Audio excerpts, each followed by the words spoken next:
What is up, my Crackin Crew? It's Stacey Quo from Code Crackers, and today we're going to learn about different types of code. That's right, instead of learning how to crack and find codes, we're learning about the terminology of them.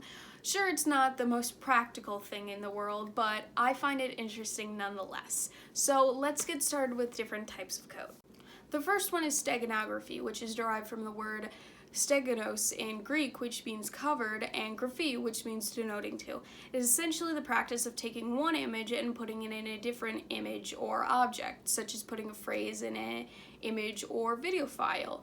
This is the type of code I cover most on this channel, and overall that's because it's one of my favorites, because I just find it so interesting when you see this weird And so our story ends with our hero going back to their normal life of watching coding videos that will hopefully never lead to being wrapped up in the multiverse problems again.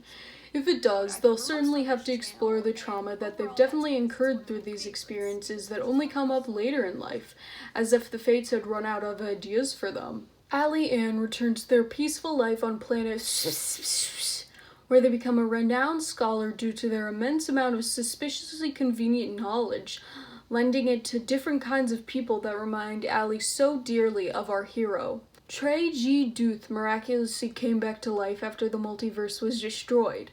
They fell in love with a very normal person, but was unfortunately killed again, spiraling their love down to an adventure filled with curious creatures and mishaps. Stacey Quo remained entirely the same, posting code-related videos and keeping their pleasant and moderately sized fanbase.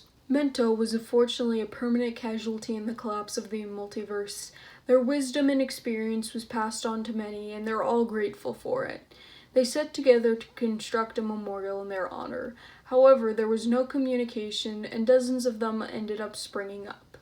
The end.